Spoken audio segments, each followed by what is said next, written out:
கடைசி வரைக்கும் மழை எப்படி உருவாகுதுன்னு நீங்கள் சொல்லவே இல்லைன்னு பேசிக்கிட்டு இருக்கும்போதே கோச்சிட்டு ஓட்டார் ஒரு பேராசிரியர். நேற்று 9/8/2026 விதை திருவிழா வச்சுருந்தாங்க பெரம்பலூரில். அங்கே பேசுகிறேன் மழை எப்படி உண்டாகுதுன்னு. கடைசி வரைக்கும் நீங்கள் சொல்லவே மாட்டேங்கிறீங்க அப்படின்ட்டு ஓட்டார். மழை 2 வழியில் உருவாகுது. உங்களுக்கு நான் சொல்லிடுறேன். அவன் நேற்றையும் அதான் சொன்னேன், சின்னதாக சொல்லிடுறேன். மழை 2 வழியில் உருவாகுதுங்க. தானாகவே இயற்கையாக மேகம் உருவாகணும். அதாவது ஹைட்ரஜனும் ஆக்சிஜனும் ஒன்று சேர்றது மாதிரி காற்று மண்டலத்தில் வெப்பம் குறைச்சலான சூழ்நிலையில் இயற்கையாகவே ஹைட்ரஜனும் ஆக்சிஜனும் ஒன்று சேருது. ஹைட்ரஜன் திரவ நிலையில் உள்ள எரிவாயு. ஆக்சிஜன் எரியறதுக்கு துணை நிற்கிற வாயு. இது வெப்பம் குறையிற நேரத்தில் தானாகவே ஒன்று சேர்ந்து மேகங்கள் உருவாகுது. அந்த மேகங்கள் குளிர்ச்சியாகி மழையாகுது. முதல்ல மேகங்கள் தான் உருவாகுது. இது இயற்கையாக நடக்குது. அப்படிதான் பூமியில் தானாக மேகம் உருவாகுது. இன்னொன்று செயற்கையாக உருவாகுது. அது என்னன்னு கேட்குறீங்களா? இந்த தண்ணி சேர்த்து வைக்கிறோம்ல, இந்த தண்ணி ஆவியை நீராவி உயர போய் மேகமாக மாறி மழை உருவாக்குது. அதாவது முதல்ல இரும்பு தாதுக்களை தேடி எடுத்து அந்த இரும்பை பெரிய ஆலையில் வச்சு உருக்கி அப்புறம் அந்த இரும்புல ஒரு துண்டு செஞ்சு அதில் கத்தி செய்யலாம். இரும்பை தேடி எடுத்து இரும்போட மூலப்பொருட்களை கண்டுபிடிச்சி கத்தி செய்யலாம். இன்னொரு வகையில கத்தி செய்யலாம். அது ஏற்கனவே இருக்கிற கத்தி தூரு பிடிச்சி அப்படியே பொலன்னு கொட்டி கெட்டு போகுது, மாவா போகுது.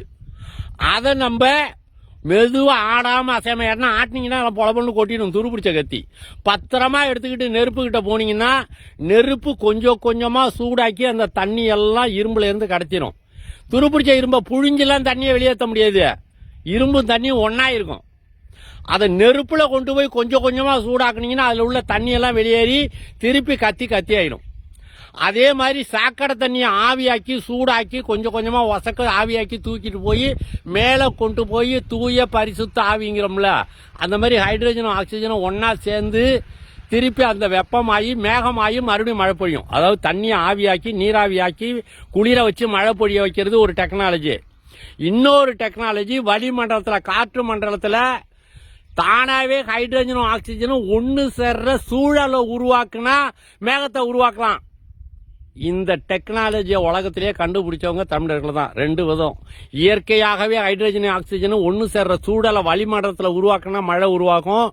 கெட்டுப்போன தண்ணியை பூமியிலிருந்து நீராவியாக்கி வசக்க கொண்டு போய் குளிர வச்சு மழையா பாத்தி பெய்ய வைக்கலாம். இந்த ஹைட்ரஜனும் ஆக்சிஜனும் தானா வளிமண்டலத்தை ஒன்று சேர்றதுக்கு ஒரு வேலை செஞ்சாங்க. இன்னும் 30 செகண்ட் தான் இருக்கு. உயரமான வரப்புகள் போட்டீங்கன்னா பாதுகாப்பா வெப்பம் வெளியேறி மேக மண்டலத்துக்கு இடையில வெப்பம் கடந்து அந்த இடத்துல வெப்பம் அதிகமாச்சுன்னா வெப்பம் தானா வெளியேற ஆரம்பிச்சிடும். அந்த இடத்துல வெப்ப சலனம் ஏற்பட்டு அங்க ஹைட்ரஜனும் ஆக்சிஜனும் ஒன்று சேர்ந்து மேகமாயிடும். மேகத்தை உயரமான வரப்புகள் போட்டீங்கன்னா வளிமண்டலத்தில் மேகம் உருவாகும். மேகம் உருவாகிற சூழல் உருவாகும். ஹைட்ரஜனும் ஆக்சிஜனும் ஒன்று சேரும். இந்த பிள்ளைங்க பூமியில தண்ணியை சுத்தமா அழிச்சுக்கிட்டு இருக்காங்க மின்சாரத்தோட துணையோட. இந்த மின்சாரத்தை கண்டுபிடிக்கலன்னா இவ்வளவு வேகமா பூமியில தண்ணி அழியாது. தமிழ்நாட்டில் 1000 அடிக்கும் கீழே போயிட்டு மனுஷன் கொண்டு போகல, மின்சாரம் கொண்டு போயிட்டு கேட்டா இவங்க தான் இறச்சி விட்டாமா. மின்சாரம் இல்லைன்னா இவ்வளவு வேகமா தண்ணி பூமியில அழியாது. குடி தண்ணீரே இல்ல.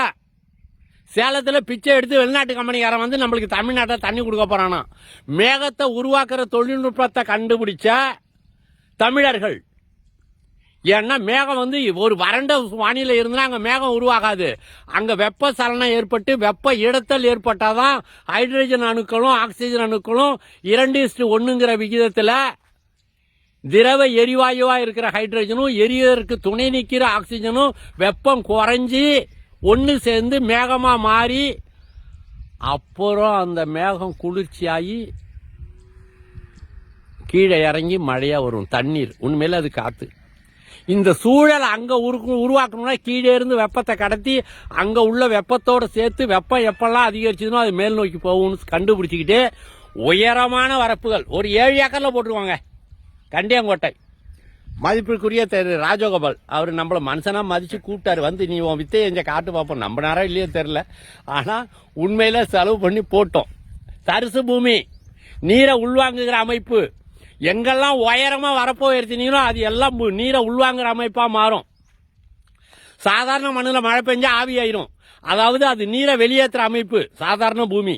உயரமான வரப்புகள், கொஞ்சோண்டு வரப்பு போட்டாலும் ஆகாது, உயரமான வரப்புகள் போட்டாதான் அது நீரை உள்வாங்கி வெப்பத்தை கடத்துற அமைப்பா மாறும். அதனாலதான் வரப்பு உயர நீர் உயரும்னாங்க. மழையை உருவாக்குறத பத்தி அதுல ஏன் சொல்லல, அது அப்புறம் பேசுவோம்.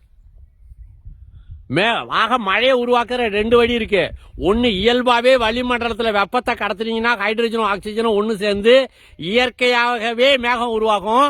அடுத்தது பூமியில இருக்கிற தண்ணீரை ஆவியாக்குனீங்கன்னா நீராவி ஆகி உயர போய் அது மறுபடியும் ரீஃப்ரெஷ் ஆகி குளிர்ச்சி ஆகி மறுபடியும் மழையா வரும். 2 வகையில மழை வரும். அந்த ஐயாவுக்கு புரிஞ்சுதோ என்னமோ தெரியல, உங்களுக்காவது புரிஞ்சுதான்னு பாருங்க. மீண்டும் சந்திப்போம்.